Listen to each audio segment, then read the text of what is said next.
Alteraciones de la glicemia. Las alteraciones de la glicemia constituyen una fuente de consulta muy prevalente en las urgencias prehospitalarias. Pueden ser catalogadas como hiperglicemia, cuando la glucosa en sangre es mayor a 140 mg por decilitro de sangre, o hipoglicemia cuando este valor es menor a 70. Las alteraciones de la glicemia pueden ocurrir en múltiples contextos, pero en muchas oportunidades están relacionadas con la diabetes.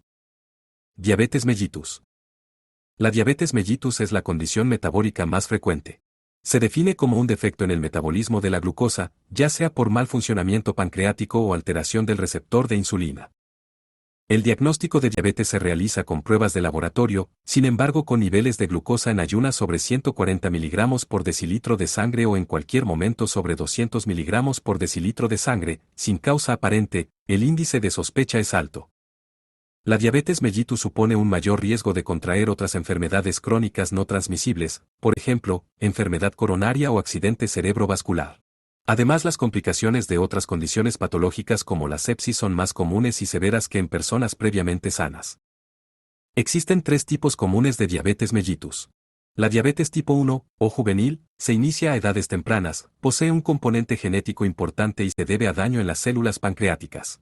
La diabetes tipo 2, ocurre principalmente en personas sobre 40 años, está asociada a daño en el receptor de insulina en personas con obesidad o sobrepeso. El tercer tipo es la diabetes gestacional, que ocurre cuando una mujer embarazada desarrolla resistencia a la insulina. Signos y síntomas. Los signos y síntomas de la diabetes son bastante característicos. El paciente se quejará inicialmente de polidipsia, polifagia y poliuria, asociado a pérdida de peso sin razones aparentes en los últimos meses. En ocasiones el paciente puede referir visión borrosa y otras alteraciones asociadas a hiperglicemia, que serán mencionadas más adelante en este capítulo. El diagnóstico diferencial de la diabetes mellitus no es tan extenso debido a las características particulares de la enfermedad, sin embargo podría establecerse algunas patologías a descartar antes del diagnóstico definitivo. Dentro del grupo de patologías que podrían confundir el diagnóstico se encuentran tumores hormonales, agentes farmacológicos, sepsis, enfermedad hepática y trastornos musculares. El tratamiento médico de la diabetes mellitus puede ser con hipoglicemiantes orales o insulina subcutánea.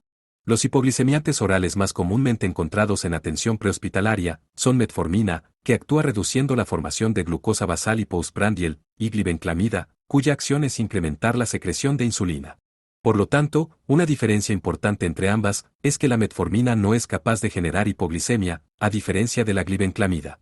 Por eso cuando un paciente sufre de hipoglicemia y es usuario de glibenclamida, debe ser observado durante el día. Para eso en muchos casos es necesario trasladarlo a un centro asistencial. Otra terapia común en pacientes diabéticos es la insulina subcutánea. Existen varios tipos, se catalogan según su acción, como rápida, cuyo inicio es en 15 minutos, y su efecto dura entre 2 a 4 horas, de acción intermedia, que inicia su acción terapéutica entre 2 y 4 horas de suministrada, su duración fluctúa entre 12 y 18 horas. La de acción prolongada, inicia su acción a las 2 horas y su duración es de 24 horas. Conocer la terapia que el paciente se aplica para el manejo de la diabetes es importante en el ambiente prehospitalario ya que orienta las acciones a seguir tras corregir las alteraciones de la glucosa en sangre. Hipoglicemia. Cada persona reacciona de manera distinta a la falta de glucosa en sangre, pero en términos generales se define hipoglicemia a valores menores a 60 mg por decilitro de glucosa en sangre capilar. Su causa más común es el ayuno prolongado y el suministro de insulina subcutánea en personas diabéticas. Esta acción produce hipoglicemia con compromiso de conciencia, lo que prolonga el ayuno y disminuye aún más la glucosa en sangre, generando un círculo vicioso.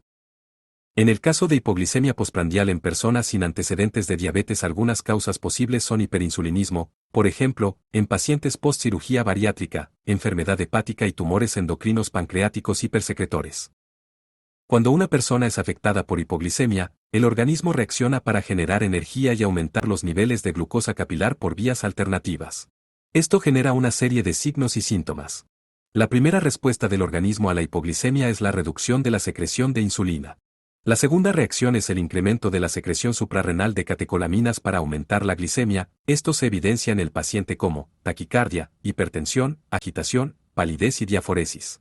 Es importante recordar que las neuronas poseen escasos mecanismos de defensa ante la hipoglicemia, por lo tanto es muy común que los pacientes hipoglicémicos alteren cualitativa y cuantitativamente su nivel de conexión con el medio en esta condición.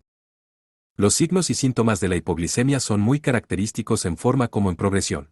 El paciente inicialmente se muestra tembloroso, con alteración de comportamiento, hambre, palidez y diaforesis. En cosa de minutos los signos clínicos evolucionan a inconsciencia y coma.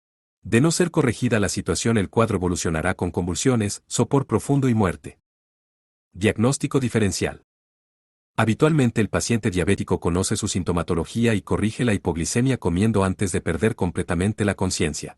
Sin embargo, es común que los equipos de urgencia se enfrenten al paciente cuando la familia consulta por inconsciencia. En este caso el cuadro clínico es prácticamente igual a cualquier otro que cause inconsciencia, por ejemplo, accidente cerebrovascular, trauma encefalocraneano, intoxicaciones, arritmias, insuficiencia suprarrenal, SOC, etc. Por este motivo el diagnóstico diferencial es muy amplio, sin embargo, es fácil de dilucidar con un glucómetro. Mediciones bajo los 60 mg/dl confirman la sospecha. Una vez corregida la glicemia debe completar el diagnóstico diferencial. Tratamiento. Inicialmente los tratantes usarán la herramienta XABCDE para el manejo de las complicaciones potencialmente mortales.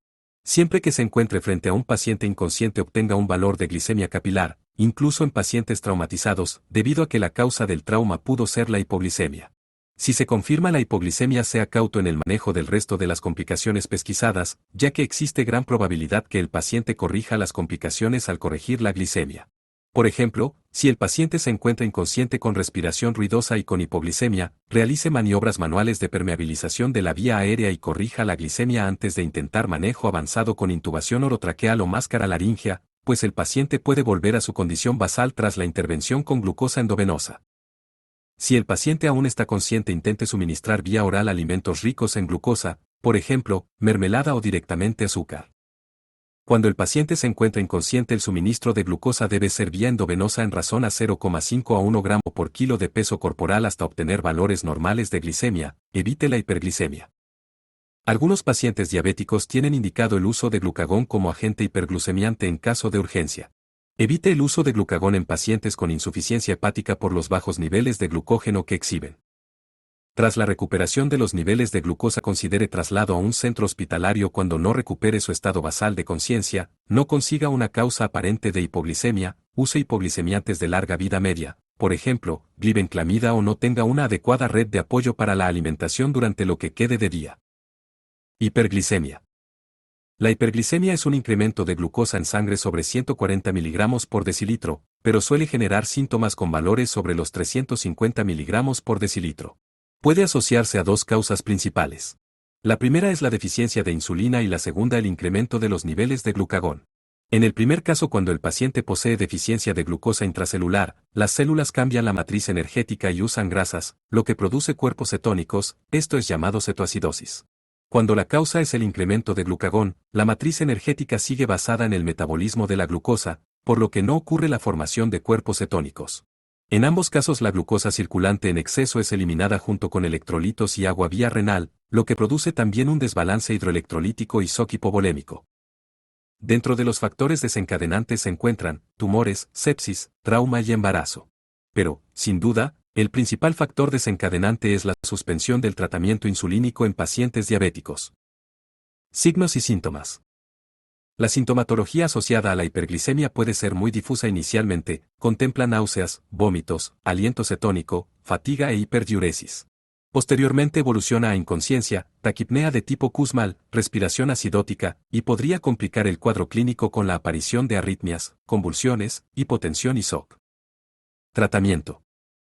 La corrección de la hiperglicemia es más lenta que la hipoglicemia, por eso, ante pacientes comprometidos de conciencia e incapacidad de proteger su vía aérea, priorice su protección con un tubo orotraqueal. Siempre debe respetar el XABCDE de la reanimación. En algunos centros de urgencia de atención primaria es posible realizar exámenes con gases venosos y determinar alteraciones del pH. En este caso la acidosis podría determinarse de esa forma o, en otros centros, sospecharse clínicamente en presencia de respiración acidótica o taquipnea. En ese caso hiperventile al paciente cuando tome control de su vía aérea o permita que el paciente respire a su ritmo. El manejo agresivo de la hipotensión con el suministro de fluidos es fundamental, debido a la importante pérdida de volumen plasmático por la poliuria, que en ocasiones lleva varios días. Reponga decididamente a un ritmo de 3 a 6 litros inicialmente, siempre cuidando el estado cardiorrespiratorio para evitar una emergencia hipertensiva. Trate causas subyacentes, por ejemplo sepsis. El uso de insulina y antibióticos serán diferidos para el manejo intrahospitalario. Gracias.